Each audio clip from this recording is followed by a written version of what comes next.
나의 목자시니 내게 부족함이 없으리로다. 그가 나를 푸른 풀밭에 누이시며 쉴만한 물가로 인도하시는도다. 내 영혼을 소생시키고 자기 이름을 위하여 의의 길로 인도하시는도다. 내가 사망의 음침한 골짜기로 다닐지라도 해를 두려워하지 않을 것은 주께서 나와 함께 하심이라. 주의 지팡이와 막대기가 나를 안위하시나이다. 주께서 내 원수의 목전에서 내게 상을 차려주시고 기름을 내 머리에 부으셨으니 내 잔이 넘치나이다. 내 평생의 선하심과 인자하심이 반드시 나를 따르리니 내가 여호와의 집에 영원히 살리로다. 아멘.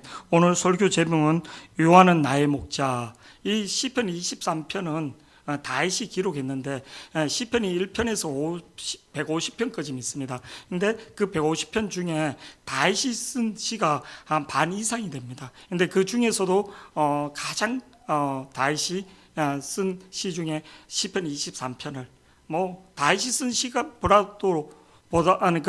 시 중에도 가장이지만 시편 150편 중에 가장 많이 사람들이 기억하고 또 이렇게 암송하는 시가 시편 23편이라고 이렇게 그래서 많은 또 성악가들이 이 시편 23편으로 또 이렇게 하고 교회에서도 2부 순서나 어떤 행사 때 이렇게 경상도 버전으로 읽는 것도 있고 또 전라도 버전으로 읽는 것도 있고 또 찬양으로 또 성악으로도 이 시편 23편 이렇게 말합니다. 우리가 잘 알고 있는 영화 나의 일병 구하기 그 영화에 보면 저격수가 그거 할 때 이 시편 23편을 외우면서 이렇게 기도하는 장면이 나옵니다. 요한은 나의 목자시니. 근데 이 시편 23편이 다윗의 일대기를 기록한 게 사무엘 상하인데 근데 이 시편은 다윗의 인생을 종합해서 자기가 목동이었던 이 자기가 어릴 때 삶을면서 하나님 통일 왕국으로 왕으로 세워준 자기 일생의 파란만장한 모든 것들을 함축해서 고백한 시가 시편 23편입니다. 자기가 진짜 죽을 수밖에 없고 너무나 큰 환난과 그리고 비참한 인생이었는데 자기를 하나님이 이스라엘 통일 왕국의 왕으로 세워주신 그 하나님이 어떤 분인가. 진짜 그 많은 환난과 역경 속에서도 하나님이 나를 이렇게 지켜주신 하나님이 어떤 분이길래 이런가를 이제 고백하는 시를 봅니다. 진짜 자기가 말할 수 없는 수렁에 진짜 사망의 음침한 골짜기 그리고 또 자기가 범죄해서 그런 사건 속에 있을 때도 하나님이 자기를 건져서 회복시켜주는 그 모든 게 시편 23편 1절에서 6절 안에 함축되어 있는 것을 보게 됩니다. 그래서 오늘 시편 23편 1절에서 6절 말씀을 들으면서 여러분이 그는 은혜가 되고 하나님이 나를 그렇게 인도해 나가는 올해 2023년도가 하나님이 여호와가 나의 목자가 되는 해가 되기를 축복합니다.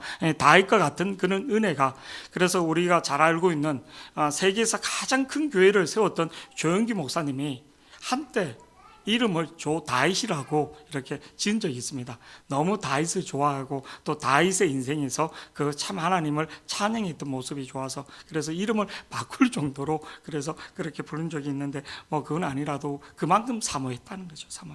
자, 시편 23편 1절 말씀 보면 이렇게 시작합니다. 시편 23편 여호와는 나의 목자시니 1절 말씀 띄워주시면 좋겠습니다. 여호와는 나의 목자시니 내가 부족함이 없었다. 근데 여기서 하나님은 나의 목자시니 이렇게 하면 되는데 왜 여호와란 말을 썼을까? 이 여호와라는 말 안에는 가장 깊은 의미가 있는데 이게 출애굽기 6장 2절에서 8절 말씀 보면 그냥 하나님 이렇게 쓰면 되는데 야훼 이름 엘로힘 이렇게 써도 되는데 여호와라는 뜻에는 깊은 의미가 있습니다. 어떤 의미가 있냐면 언약 백성이라는 거예요. 나는 너의 아버지가 된다는 거예요. 그래서 하나님이 모세에게 말씀하여 이르시되 나는 여호와라. 나는 뭐라고? 여호와라고 이렇게 하는데 3절 말씀 내가 아브람과 이삭과 야곱에게 전능의 하나님, 능력의 하나님, 전능의 하나님으로 나타났으나 나의 이름을 여호와라는 그들에게 알리지 않았다. 나의 이름을 주지 않았다는 거예요. 나의 이름을. 전능의 하나님이고 권능의 하나님으로 나타났지만 나의 이름을 주지 않았다는 거예요. 이 이름을 준다는 뜻이 뭔가? 4절 말씀 계속 보면 이렇게 나옵니다. 4절 가나안 땅 곧 그들이 거류하는 땅 그들에게 주기로 그들과 언약하였더니 그러면서 가나안 땅을 주기로 언약했던 언약의 하나님, 언약을 성취하신 하나님. 그러면서 5절 말씀 다 같이 시작. 이제 애굽 사람의 종으로 삼은 이스라엘 자손의 신음소리를 내가 듣고 나의 언약을 기억하노라. 그러니까 여호와라는 뜻은 언약의 하나님이란 거예요. 약속을 지키신 하나님. 어떤 일이 있어도 내가 내 이름을 걸고 언약을 지키겠다는 거예요. 6절 말씀 계속 보시겠습니다. 6절 시작. 그러므로 이스라엘 자손에게 말하기를 나는 여호와라. 내가 애굽 사람의 무거운 짐 밑에서 너희를 빼내며 그들의 노역에서 너희를 건지며 편팔과 여러 큰 심판들로서 너희를 속량하여. 그러니까 내가 내 이름을 걸고 언약했던 것은 어떤 일이 있어도 나는 성취한다는 뜻입니다. 내 앞에 어떤 가로막는 게 있어도 나는 그 내 이름을 걸었던 그 이름은 내가 성취하신다는 거예요. 성취하신다는 거예요. 아멘. 하나님의 어떤 장애물이 있어도 성취하신다는 뜻을 말해요. 약속하신다. 그냥 복을 좀 받았다 그게 아니라 언약으로 맺은, 이게 중요한 겁니다. 제가 계속 말하지만 7절 말씀에도 계속 보시겠습니다. 7절 말씀 7절 시작. 너희를 내 백성으로 삼고 나는 너희의 하나님이 되리니 나는 애굽 사람의 무거운 짐 밑에서 너희를 빼낸 너희의 하나님 여호와인 줄 너희가 알지라. 이게 너희는 나의 백성으로 삼고 나는 너희의 하나님이 되신다는 거예요. 하나님. 관계가. 그러면서 그래서 애굽에 있던 모든 것들 네가 어떤 환경에 있어도 나는 빼낸다. 왜? 내 자식이기 때문에. 내 백성이기 때문에. 그래서 뭐라고 하는? 너희는 하나님 여호와인 줄 너희가 알지어다. 8절 말씀 계속 보시겠습니다. 시작. 내가 아브라함과 이삭과 야곱에게 주기로 맹세한 땅으로 너희를 인도하고 그 땅을 너희에게 주어 기업을 삼게 하리라. 나는 여호와라 하셨다 하라. 언약 말씀한 대로 성취하신 하나님. 그게 이제 다윗에게 어떻게 구체적으로 나오는가 보면 우리가 잘 알고 있는 사무엘하 7장 14절에서 15절 16절 하나님이 다윗에게 이 여호와라는 이름을 주면서 어떻게 하는가? 나는 그에게 아버지가 되고 아버지가 된다는 거예요. 아버지가 되고 그는 내게 아들이 되니니 그가 만일 죄를 범하면 내가 사람의 매와 인생의 책찍으로 징계하나. 잘못하면 징계하고 맞습니다. 이게 축복인 거예요. 근데 15절 말씀 다 같이요. 시작. 내가 내 앞에서 물러나게 한 사울에게서 내 은총을 빼앗은 것처럼 그에게서 빼앗지는 네가 아니하리라. 범죄한 대로 내가 버리지는 않는다는 거예요. 근데 사울 왕은 그렇지 않, 은총을 뺏었다. 자식이 아니었다는 거예요. 이게 참 무서운 겁니다. 그래서 하나님이 16절에 뭐라고 말하는가? 이 여호와란 뜻에 뭐를 내 집과 내 나라가 내 앞에서 영원히 보존되고 내 왕위가 영원히, 이거는요 이 현세적인 것을 말하는 게 아니라 영혼에, 네 영혼에 너의 천국을 상속자로 준다는 거예요. 영원한 언약을, 그냥 현세적인 복을 받고 이게 아니라 영원한. 하나님이 너무 속상해서 이스라엘 백성들 말 안 들으니까 나는 가나안 땅에 너희들하고 같이 가지 않겠다는 거예요. 내 천사만 보내겠다는 거예요. 아니, 그 모세가 안 됩니다 했더니 하나님 그 약속했던 언약 때문에 할 수 없이 가는 거예요. 북이스라엘은 기름 부음 받은 왕들이 계속 있지만 뭐래요? 그들은 영원한 언약을 받지 못했다는 거예요. 다윗과 아브라함의 자손, 그 영원한 예수 그리스도를 통해서 그 영원한 언약에 어떤 환경과 어떤 상황 속에서도 하나님 건지시는 하나님. 그 하나님. 오늘 시편 23편에도 그 대목이 나옵니다. 그러면서 하나님이 뭐라고 말하는가? 우리가 잘 알고 있는 출애굽기 3장 15절에로 보면 하나님 뭐로 이름을 주십니다. 이름을 모세에게도 이름을 주십니다. 출애굽기 3장 15절 말씀. 출애굽기 3장 15절 한번 읽어주시기 바랍니다. 출애굽기 3장 15절. 하나님이 또 모세에게 이르시되 너는 이스라엘 자손에게 이같이 이르기를 너희 조상의 하나님 여호와 곧 아브라함의 하나님 이삭의 하나님 야곱의 하나님께서 나를 너희에게 보내셨다 하라. 이는 나의 영원한 이름이요 대대로 기억할 나의 칭혼이라. 대대로. 그러면서 나의 이름 여호와라는 이름을 주신다는 거예요. 너는 나의 아들이 되고 나는 너의 아버지가 된다. 이거는 뭐냐? 영원히 관계를. 그래서 그분이 어떤 환경과 어떤 장애물이 있어도 하나님 그 장애물과 그 환경 속에서 그를 이끌어 가시는 하나님. 그러면서 시편 23편에 여호와는 나의 목자시니, 그러면서 뭐를 누가 여호와 그분이 나의 목자시니, 나의 목자. 여호와는 나의 목자시니 내가 부족함이 없으리로다. 저를 보세요. 다윗이 인생을 사는데 부족함이 없었습니까? 아니요. 얼마나 많은 힘든 것들이 있고 궁핍함이 있고, 그런데 여기서 왜 다윗이 부족함이 없는가 이렇게 고백하는가? 우리가 잘 알고 있는 말씀 보면 이렇게 나옵니다. 시편 34편 10절의 말씀 보면 이렇게 말합니다. 다 같이요. 젊은 사자는 궁핍하여 줄일지라도 여호와를 찾는 자는 모든 좋은 곳에서 뭐 한다고요? 부족함이 없으리로다. 부족함이 없어. 여러분, 성경이 있는 분들은 시편 34편을 한번 펴보시기 바랍니다. 그러니까 젊은 사자는 양식을 구하는데 부족함이 없어요. 힘이 좋기 때문에, 활력이 있기 때문에. 그래서 젊은 사자는 궁핍하여 줄일지라도 젊은 사자는 궁핍하여 줄이지 않습니다. 젊은 사자가 궁핍해서 죽을 정도로 그런 환경이 안 좋더라도 여호와를 찾는 자는 모든 좋은 곳에서 부족함이 없으리로다. 근데 부족함이 없으리로다. 근데 시편 34편 위에 제목이 뭐라고 쓰여 있냐면 이렇게 쓰여 있습니다. 다윗이 아비멜렉 앞에서 미친 채 하다가 쫓겨나서 지은 시. 그러니까 다윗이 아비멜렉한테 가서 뭐를요? 망명에다 춤 흘리면서 바보 노릇하면서 막 이렇게 그런 환경에서 쓴 시란 거예요. 부족한 게 있죠. 부족한 게 있는지요. 미친 채 돼서 갈 데가 없어서 뭐를 블레셋 왕한테 가서 침 흘리면서 뭐를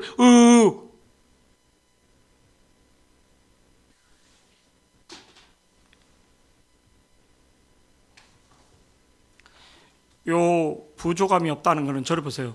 우리 인생에서 궁핍하고 우리 인생에서 힘든데 그 이상으로 하나님이 은혜를 주신다는 겁니다. 아멘. 내가 물질적인 궁핍과 내가 환경적인 궁핍함 이상으로 내 영혼을 잡아주는 거예요. 선교사님들이 물질의 어려움을 당하고 신학생들이 물질의 어려움을 당하는데도 그 이상으로 하나님이 은혜를 주시는 거예요. 그 궁핍한 이상의 하나님의 사랑을, 하나님의 은혜를 주신다는 거예요.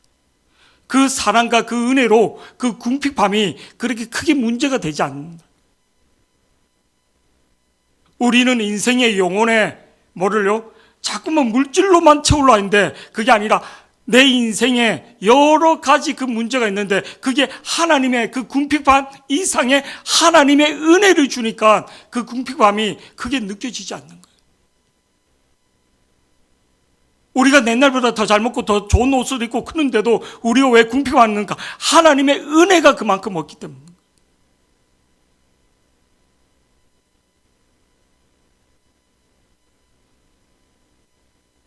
신학교 다닐 때 컵라면 하나 살 돈이 없는데도 되게 궁핍했는데 차비가 없는데도 그때 하나님이 이렇게 부어주는 은혜가 있으니까. 신혼 때 부부가 아무것도 없고 그냥 라면 하나 했고 물 많이 넣고 계란 넣어갖고 막 국처럼 그렇게 끓여서 먹는데도 사랑이 있으니까 그게 힘들지 않아요. 그런데 나이 들어서 돈 있고 그런데도 서먹서먹한 거예요. 부부 사이가. 사랑이 식어지니까 그런 거죠. 우리 인생에서 하나님의 은혜가 그 궁핍함을 채워주니까 부족함이 없는 거예요. 오늘 시편 23편에서 다윗이 고백하는 것처럼 여호와는 나의 목자시니 내가 부족함이 없다. 물질적인 환경적인 어려움이 많았죠. 근데 그 부족함과 어려움을 하나님의 은혜가 하나님이 채워주니까 그게 큰 문제가 되지 않는 거예요. 우리 인생에서 뭐를요? 하나님의 은혜가 하나님의 임재가 채워질 때 부족함이 없는 것을 느끼기를 축복합니다. 우리 인생에서 그 하나님의 임재와 은혜가 있기를 축복합니다. 우리 김영 권사님 기도하는데 옛날에 강주에서 새벽 예배를 나왔습니다. 쌍둥이 들댔고 그때 소원은 딱 한 가지였어요. 성남에 도와서 살 수 있다면. 새벽 예배를 버스 타고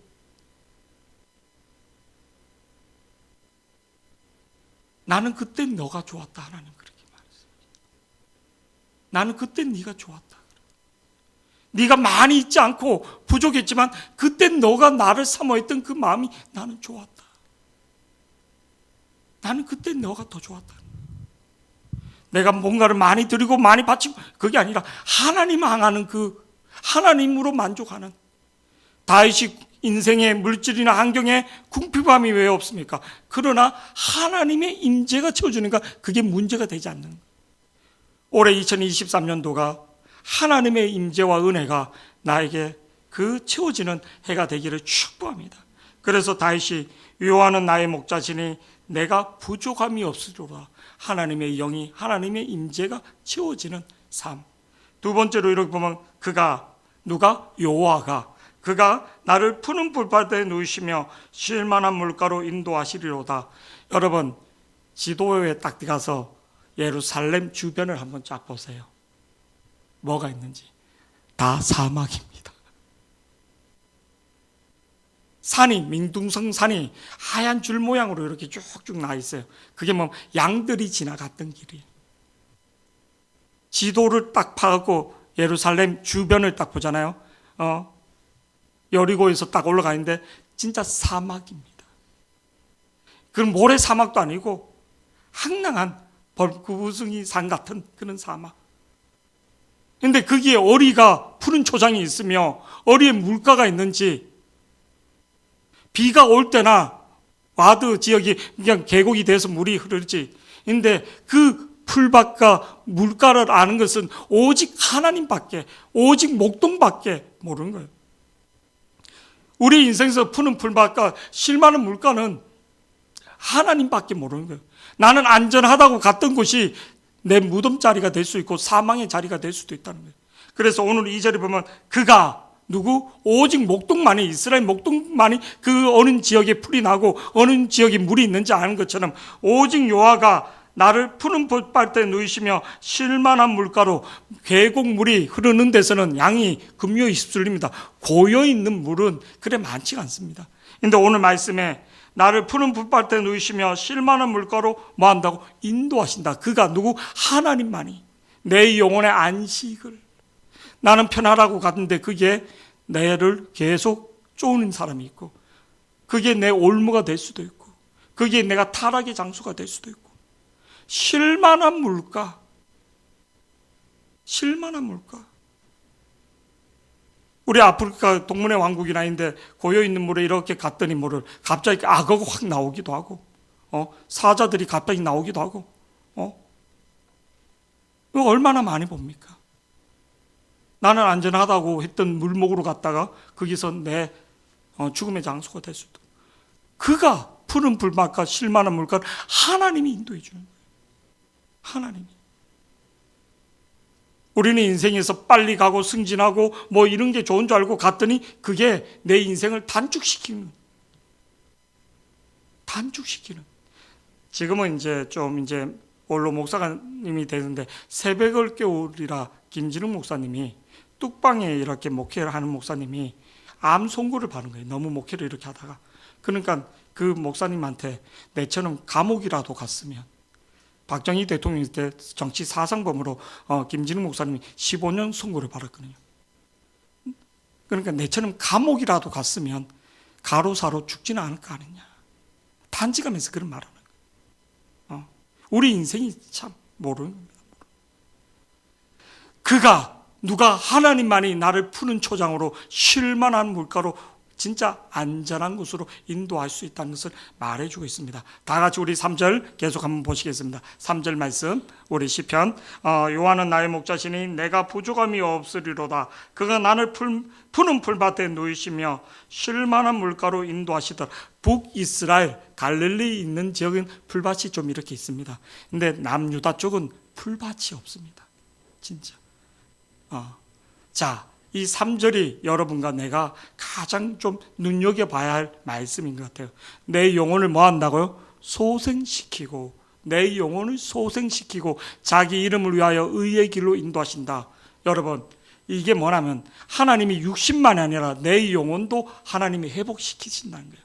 내 영혼을 소생시키고 다윗이 진짜 범죄에서 낭떠러지로 떨어져서 더 이상 헤어나올 수 없는 사건이 있습니다. 우리가 잘 알고 있는 사무엘하 12장 9절에서 13절, 누구를? 자기 부하를 죽이고 밧세바를 취한 때, 그래서 범죄하여 1년 동안 그거를 암흑 속에 있을 때 하나님이 나단 선지자를 보내서 깨닫게 하지 않았으면 그는 그 제약 속에서 영원히 헤어나오지 못하고 죽는, 우리가 어떤 제약과 어떤 영적인 나태함에 빠져서 헤어나오지 못할 때도 있다는 거예요. 그냥 평생 그렇게 살다가 가는, 나는 그냥 어느 순간 어떤 영적인 상태에서 머물러 버리는 상태, 그냥 하나님과 거리두고 교회와 거리두고 영적인 지도자와 거리두고 적당한 선에서 그냥 좋은 게 아니요. 하나님 그렇게 부르지 않았습니다. 오늘 다윗이 그런 삶을 살았다고. 범죄하고 사람은 죽이고도 그 죄책감을 별로 느끼지 못하고 살아가고 있을 때 하나님이 1년이 지난 다음에 누구를 보내주는가? 나단 선지자를 보낼 때 그가 깨닫게 하시는 거, 우리가 범죄함에, 우리가 나태함에, 우리가 눌려있는데 깨닫게 하신 거, 소생시켜 주신 게 감사하다는 거예요. 9절 말씀 다 같이 보시겠습니다. 그러지 못할 때는 사울처럼 버림받는 인생이 되는 거예요. 버림받는 게 뭐? 하나님의 인도함을 받지 못하는 거예요.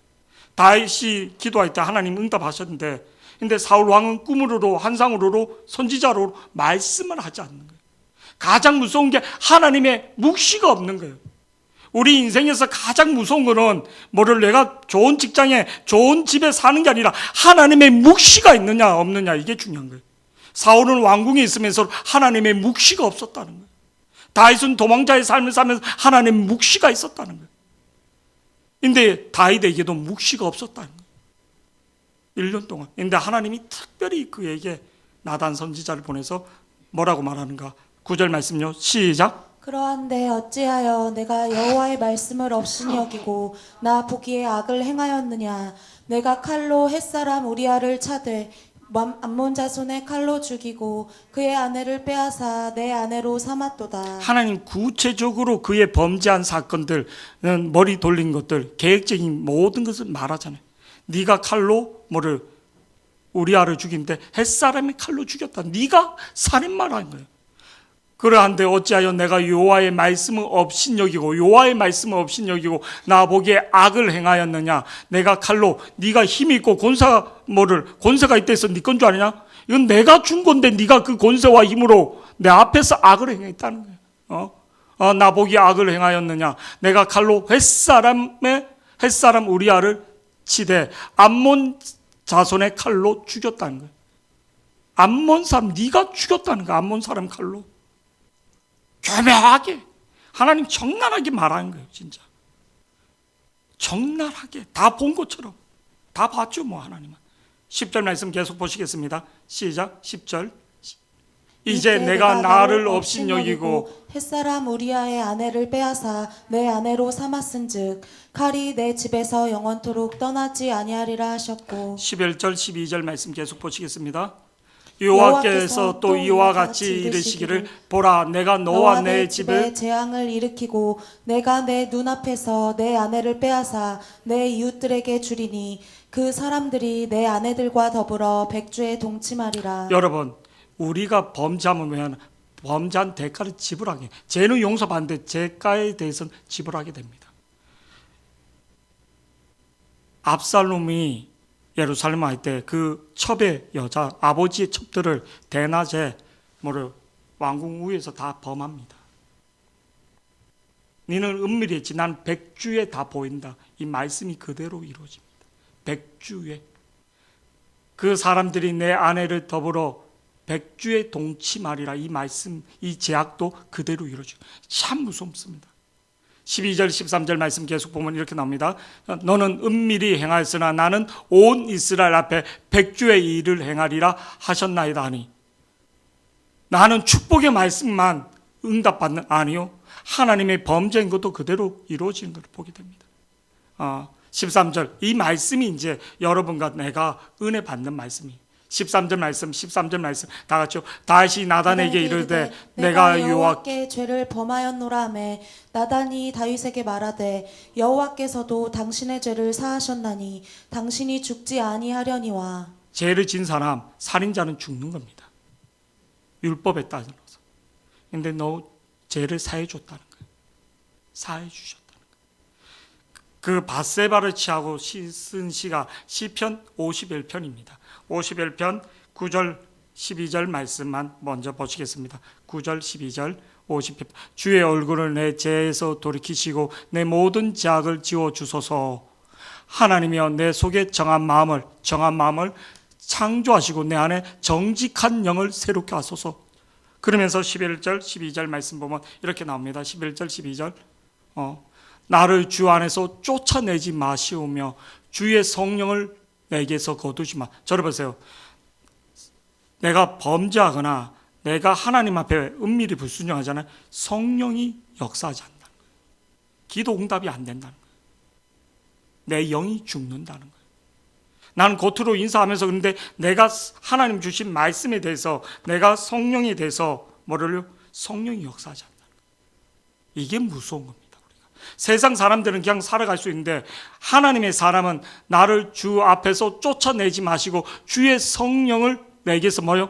거두지 마옵소서. 여러분, 그거는 내가 하나님과 예배함의 기쁨이나 어떤 그런 것들은 내가 은밀히 불순종하고 있는 것들이 있기 때문에 기쁨이 없는 겁니다. 아멘. 하나님이 고난 속에도 기쁨을 주고요. 하나님이 그 임재를 주십니다. 궁핍한 가운데로 하나님 임재를 주십니다. 그거는 내가 하나님의 말씀보다 내 의가 먼저 나가기 때문에 그런 겁니다. 은밀히. 다윗이 정직하게 말한 거예요. 나를 주 앞에서 쫓아내지 마시고, 쫓아내지 말라는 게 뭐를 하나님의 묵시를 거두지 말라는 거예요. 주의 성령을 내게서 거두지 마시옵소서. 이게 가장 왜? 하나님이 영이 함께하지 않으면 죽은 목숨이기 때문에. 12절 말씀, 주의 구원의 즐거움을 내게 회복시켜 달라는 거예요. 12절 말씀이 주의 구원의 즐거움을 내게 회복시켜 주시고 자원하는 심령을 주사 나를 붙들어 달라. 자원할 수 있는. 우리가 교회를 섬기는 일이나 하나님이 일하는 거 아무나 하는 거 아닙니다. 여러분, 아무나 하는 게 아니에요. 하나님 사람이 없어서 돈이 없어서 아니요. 아무나 하는 게 아닙니다. 건강도 있어야지 되고 또 하나님 그 마음을 주셔야지 됩니다. 인생가 그게 하는 거 아니라 주의 구원의 즐거움을 내게 회복시켜달라. 우리가 항상 기도 구원의 회복을 시켜달라. 이거는 하나님과의 관계에서 오는 겁니다. 구원은 하나님이 주시는 거지 목사가 주는 게 아니에요. 교회가 주는 게 아니에요. 하나님이 그 영을 주시는 거예요. 똑같은 설교로 아닌데도 2022년도에 어떤 분은 눈물을 흘리는 사람이 있어요. 자기 밤새고 왔는데도 막 그 목사님 말씀 들으라고 자기 막 이렇게 막 불면증이 걸려서 어떤 데는 또 잠을 못 자고 왔는데도 목사님 졸면서 목사님 말씀 듣는데 눈물이 나는 사람이 있다는 거예요. 근데 교회를 오래 다니는 분들인데도 뭐를요? 말씀이 안 들어올 때가 있다. 그 구원의 간격은 목사가 주는 게 아니라 하나님이 주는 거예요. 하나님과 나의 관계에서 오는 거예요. 주의 구원의 즐거움을 내게 회복시켜 달라는 거예요. 다윗이 뭐를 느꼈는가? 밧세바하고 1년 동안 내 영이 죽었다는 거예요. 내가 괴로웠다는 거예요. 살기는 살지만 이쁜 여자 됐고 뭐 1년 정도 살아봤지만 뭐를요? 내 영혼의 만족은 없었다는 거예요. 내 영혼의 만족은. 그래서 구원의 간격을 잃어버렸다는 거예요. 그래서 17절 말씀 보면 이렇게 말합니다. 17절 다 같이요. 17절 시작. 하나님께서 구하시는 제사는 상한 심령이라. 하나님이여 상하고 통회하는 마음을 주께서 멸시하지 다윗이 1년 동안 얼마나 월삭으로 그리고 절기로 많은 제사를 드렸는데도 회복이 안 되더라는 거예요. 1년 내내 제사를 드렸는데도 회복이 되지 않더라는 거예요. 양을 수도 없이 드리고 교회 와서 수도 없이 예배 드리는 대로 회복이 되지 않더라는 거예요. 이 말을 하고 있는 거예요. 하나님께 구하는 제사는 상한 심령, 내가 진짜 하나님 앞에 성령에 하나님 분부한 것을 하나님의 감동에 하나님이 내 주인인데 내가 순종하지 못한 거, 하나님 나에게 준 감동을 내가 저버린 거, 나는 예배 드려요. 봉사해요. 근데 하나님 그거 받지 않는다. 자기가 1년 동안 수많은 양을 잡고 소를 잡고 월삭으로 드리고 모든 예배를 드리는데도 하나님이 회복시켜 주지 않더라는 거예요. 그래서 하나님께 구하는 제사는 상한 심령이라, 하나님이여 상하고 통회하는 마음을 주께서 멸시하지 마시옵소서. 그러지 않으면 소생할 수가 없다는 겁니다.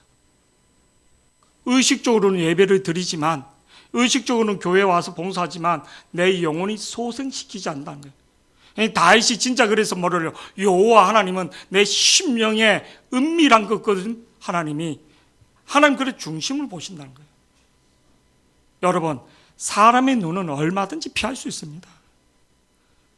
오직 있으면 솔로몬이 헛되고 죄를 100번 지은데도 죽을 때 편안하게 죽고 장수하면서 죽더라는 거예요. 해 아래서 보니까. 그리고 정직하게 사는 사람은 빨리 죽기도 하고, 그리고 뭐를요, 그 거룩함이 그렇게 오래 가지도 않더라는 거예요. 세상이 보니까 너무 헛되다는 거예요. 그러나 하나님은 경외하는 자, 하나님 중심을 보신다는 게, 그게 얼마나 무서운지 모릅니다. 우리는 겉의 행동이 아니라 하나님 내 영혼의 성령의 말씀에 네가 왜 나를 무시했느냐는 거예요. 우리가 어떤 행동에, 오늘 다윗에게 사무엘 12장에 네가 나를 무시했다는 거예요. 하나님은 내가 살아있는 하나님인 것을 네가 무시하지 않고는 네가 그렇게 할 수 있느냐? 이게 무서운 겁니다. 그래서 진짜 경외한다는 게 뭔가. 그래서 오늘 말씀에 다윗이 시편 23편에 이 3절이 진짜 다윗 인생에서 뭐 고난당하고 환난당하고 뭐 핍박당하고 이게 무서운 게 아니라 내가 범죄했을 때, 내 영혼이 불순종했을 때 그거를 깨닫게 해주는 게 뭔가 진짜 하나님의 은혜였다는 거예요. 이게 가장 큰 축복이었다는 거예요. 그래서 우리 시편 23 내 영혼을 소생시키시고, 저나 여러분이나 하나님이 내 영혼을 소생시켜 주셔야지 됩니다. 소생시켜 주셔야지 됩니다. 내 영혼을 소생시켜 주시고 자기 이름을 위하여 의의 길로 인도하신, 의의 길, 바른 길로. 그래서 다윗이 아까 정한 마음을, 정직한 영을 달라고 기도한 거예요. 너무나 하나님은 살아 생생하게 역사하시는 분이니까. 자기 힘에, 자기 권력에 도취되어 버려갖고 자기 열심에 도취돼서 의의 길로 인도하시는도다. 오는 길로 인도해 주는 거죠. 하나님이 마음으로. 우리 아까 시편 51편 11절 12절 말씀 다시 한번 띄워주시면 좋겠습니다. 시편 51편 11절 나를 주 앞에서 쫓아내지 마시고 주의 성령을 내게서 거두지 마소. 주의 구원의 즐거움을 내게 회복시키고 주시고 자원하는 심령을 주사. 9절 10절이네요. 9절 10절 죄송합니다. 9절 시편 51편 9절 하나님이여 내 속에 정한 마음을 창조하시고 내 안에 정직한 영을 새롭게. 하나님의 말씀의 영을 주시죠. 그게 아니면 내 생각대로 한다. 우리 4절 말씀 보시겠습니다. 시간상 내가 사망의 음침한 골짜기를 다닐지라도 해를 두려워하지 않은 것은 주께서 나와 함께 하심이라.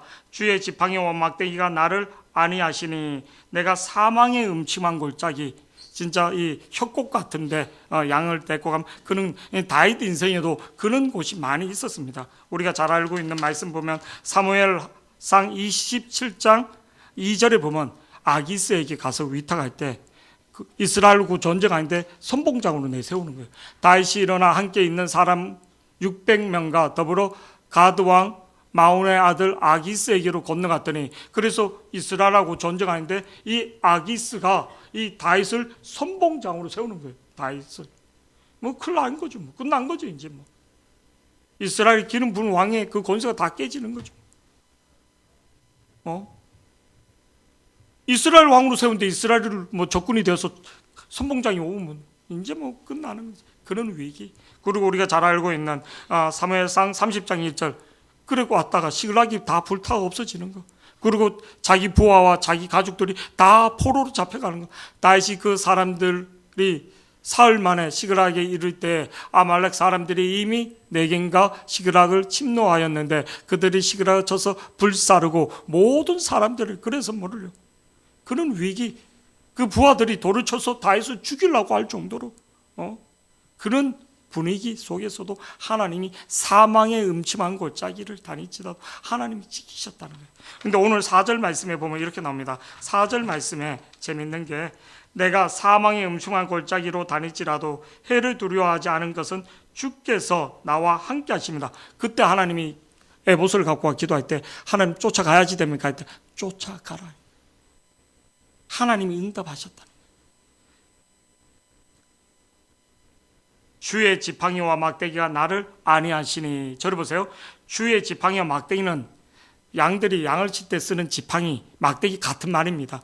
근데 하나님의 능력이, 하나님의 은혜가, 저를 보세요. 이 지팡이는 나를 푸는 초장, 실문한 물가로 인도할 때는 지팡이가 됩니다. 보호자가 되는 거예요. 근데 일이 때나 악한 것들이 오면 막대기가 되는 거예요. 막대기가 되는 거예요. 이게 영적으로 우리가 하나님 보호 앞에, 하나님 앞에 순종할 때는 하나님의 모든 것들이 나에게 은혜가 되고 보호가 되는데, 마귀가 공격을 해올 때는, 악한 것들이 공격을 할 때는 그게 무기가 돼서 뭐래요? 이 악한 것을 때려잡는다는 거예요. 막대기가 된다는 거예요. 근데 이게 마귀에게만 하는 게 아니라 우리가 불순종할 때로 우리가 막대기에 맞을 수도 있다는 거예요.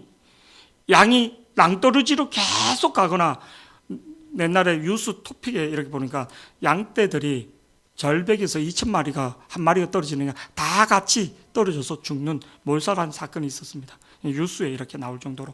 근데 양이 한 마리가 계속 낭떠러지도 이렇게 가면 양의 다리를 꺾어버린답니다. 하나를. 그래서 목동 주위에서만 계속 돌게. 목동 주위. 막대기가 될 수도 있다는 거예요. 우리가 하나님 앞에 보호자가 되기를, 보호막을 입는 자들이 되기를 축복합니다. 아멘. 이건 조금 더 제가 나간 건데 그게 아니라 하나님이 악한 거에 대한 막대기로도 사용하신다는 거. 자, 5절 말씀, 6절 말씀 우리 계속 보면 주께서 내 원수의 목전에서 내게 상을 차려주고, 이게 상이라는 밥상을 말합니다. 밥상을. 진짜 주께서 내 원수의 목전에서 내게 상을 차려주시고 기름을 내 머리에 부으셨으니 내 잔이 넘치나이다. 기름을 붓는 것은 잔치상에서 가장 존귀하다는 뜻을 표현할 때 기름을 발라줍니다. 가장 존귀한 사람이라고. 그리고 여기서 잔은, 저를 보세요. 잔은 기업을 말하는, 유업을 말하는. 근데 내 잔이, 내 기업이, 내 사업장이, 내 직장에서 나를 하나님이 세워주신다, 높여주신다. 내 유업이. 근데 우리 인생에서 유업은 하나님이 돼야지 됩니다. 자식이 되거나 내 사업장이 되잖아요. 아닙니다. 먼저 하나님이 나의 유업이 돼야지만 하나님 내 가정도 지키고 내 사업장도 지키고. 근데 많은 사람이 이거 거꾸로 생각하고 있습니다. 하나님이 먼저 나의 유업이 돼야지만 내 태중의 아기도, 그리고 내 가정도, 내 직장도 지켜주고 내 인생을 보호하게 됩니다. 하나님이 나의 유업이 먼저 되기를 축복합니다.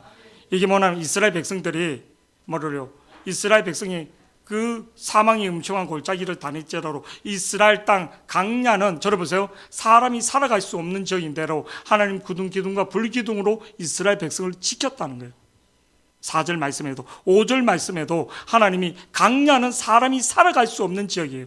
먹을 양식이 없는 지역입니다. 그런데로 하나님이 어떻게 하는가? 출애굽기 16장 13절에서 15절 말씀 보면 하나님이 메추라기를 주고 매일 만나를 주셨다는 거예요. 매일 만나를. 저녁 때 메추라기가 와서 진에 덮이고 아침에 이슬이 진 주위에 있더니 그 이슬이 마른 후에는 강야 지면에 작고 둥글며 서리 같은 기는 것이 있는지라. 15절 말씀요. 다 같이요. 시작. 이스라엘의 자손이 보고 그것이 무엇인지 알지 못하여 서로 이르되 이것이 무엇이냐 하니 모세가 그들에게 이르되 이는 여호와께서 너희에게 주어 먹게 하신 양식이라. 여호와께서 너에게 주어 먹게 하신 뭐라고? 양식. 하늘에서도 지금도 영적인 만나를 주시는 하나님을 믿기를 축복합니다. 하나님이 공급해 주시는, 하나님이 인생 강야에서 하나님이 그 하나님 백성들에게, 그래서 우리가 마태복음 6장 30절에서 33절 무엇을 먹을까 무엇을 입을까 염려하자. 이건 다 이방 믿음으로 고백하는 사람 하나님이 길을 여시고 인도하신 것을 믿기를 축복합니다. 하나님이 공급하는 것을 경험하는 자들이 되기를 축복합니다. 내가 직장 생활에서 돈을 모아서 먹고 사는 게 아니라 하나님의 공급하심을 경험하는 자들이 되기를 축복합니다. 우리 시편 23편 6절 말씀, 여호와는 어떻게 하는가? 계속 1절, 2절 계속 보면 뭐를요? 2절, 3절 계속 뭐를 인도하신다가 계속 나옵니다. 우리 그가 나를 푸는 풀밭에 누이시며 실만한 물가로 인도하시도다. 내 영혼을 소생시키고 자기 이름을 위하여 의의 길로 인도하신다. 계속 하나님의 뭐를 여호와가 인도하신다는 거예요. 인도. 자, 마지막 6절 말씀 우리 다 같이 내 평생에 선하심과 인자하심이 반드시 나를 따르리니 내가 여호와의 집에 영원히 살리로다. 그러니까 내 평생에 내 하나님 품에 갈 동안 내 평생에 선하심은 항상 좋은 것을 주시며 인자하심은 택한 백성을 결코 버리지 않는다. 택한 백성은 절대 버리지 않는다. 이 말을 갖고 있는 거예요. 인자심이 반드시 나를 따르니 내가 여호와의 집에, 여기서 여호와의 집은 예루살렘 성막을 말하기도 하고, 그리고 더 넓게는 하나님의 통치, 하나님의 우리가 더 궁극적으로 천국을 말할 수 있는 거예요. 영원한 천국. 그래서 여호와의 집이란 것은 우리가 짧게는 예루살렘 성막을 말하기도 하고, 그리고 하나님의 통치, 하나님의 통치가 미치지 않는 곳이에요. 하나님 통치 가운데, 그리고 천국을 우리에게 영혼의 집, 천상을 주시는 거죠. 그러니까 오늘 내가 여호와의 집에 영원히 살겠다. 내 영혼이 하나님의 집, 상속자로, 아버지 집에 천국의 상속자로 나는 영원히 살다는 것을 고백하고 있는 겁니다. 그래서 내 평생의 선하심과 인자심이 반드시 나를 따르니 내가 여호와의 집에 영원히 살리라. 하나님과 동행하는 자, 그러니까 마태복음 1장 21절 23절 그 하나님이 예수 그리스도의 이름에 그 임마누엘 하나님의 축복을 주신 것을 믿기를 축복합니다. 누가? 여호와가 다윗의 일생일대를, 그러니까 구름 기둥과 불 기둥으로 강야에 이스라엘 백성을 인도하신 것처럼 나를 진짜 하나님이 구름 기둥과 불 기둥으로, 밤에는 구름 기둥으로, 밤에는 불 기둥으로, 낮에는 구름 기둥으로 하나님이 그렇게 보호하신 것처럼 내 인생을, 내 삶을, 내 영혼의 소생까지 하나님 책임지고 인도하시는 분이 누구? 여호와 하나님이, 나와 언약을 맺은 하나님이 나를 그렇게 인도하신다는 것을 믿기를 축복합니다. 그래서 오늘 2023년도 시작하는 1월 1일 날 여호와는 나의 목자, 여호와는 나의 목자, 그 이름을 의지하면서 나가는 한 해가 되기를 축복합니다. 여호와는 나의 목자, 내가 진짜 영적인 자식이 되기를 축복합니다. 우리 결단의 찬양